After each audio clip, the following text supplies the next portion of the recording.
নমস্কাৰ, মোৰ নাম পৰজ্যোতি বৰ্মন। মই ডিৰেকশ্যনত এডুকেশ্যন ফেচিলিটেটৰ হিচাপে কাম কৰি আছো।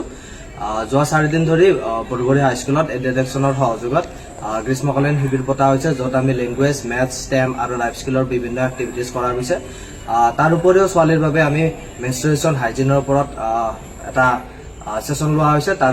তাৰ পিছত 9 আৰু 10ৰ ল'ৰা ছোৱালীৰ কাৰণে আমি কেৰিয়াৰ টক এটা পতা হৈছিল, যাৰ কাৰণে আমি একাউণ্ট এছিষ্টেণ্ট অফিচাৰ ৰাহুল দাসক মাতি আনিছিলোঁ। আৰু এই প্ৰগ্ৰেমৰ দ্বাৰা আমাৰ 9-10ৰ ষ্টুডেণ্টছখিনি বহুতখিনি লাভৱান হৈছে।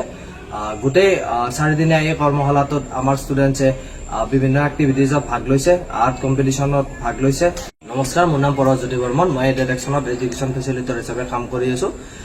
যোৱা 4 দিন ধৰি বৰগুৰি হাইস্কুলত ডিৰেকশ্যনৰ সহযোগত গ্ৰীষ্মকালীন শিবিৰ পতা হৈছে, য'ত আমি লেংগুৱেজ, মেথছ, ষ্টেম আৰু লাইফ স্কিলৰ বিভিন্ন এক্টিভিটিজ কৰা হৈছে।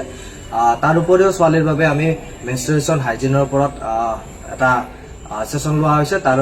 তাৰ পিছত 9 আৰু 10ৰ ল'ৰা ছোৱালীৰ কাৰণে আমি কেৰিয়াৰ টক এটা পতা হৈছিল, যাৰ কাৰণে আমি একাউণ্ট এছিষ্টেণ্ট অফিচাৰ ৰাহুল দাসক মাতি আনিছিলোঁ। আৰু এই প্ৰগ্ৰেমৰ দ্বাৰা আমাৰ 9-10ৰ ষ্টুডেণ্টছখিনি বহুতখিনি লাভৱান হৈছে। গোটেই 4 দিনীয়া এই কৰ্মশালাটোত আমাৰ ষ্টুডেণ্টছে বিভিন্ন এক্টিভিটিজত ভাগ লৈছে, আৰ্ট কম্পিটিশ্যনত ভাগ লৈছে।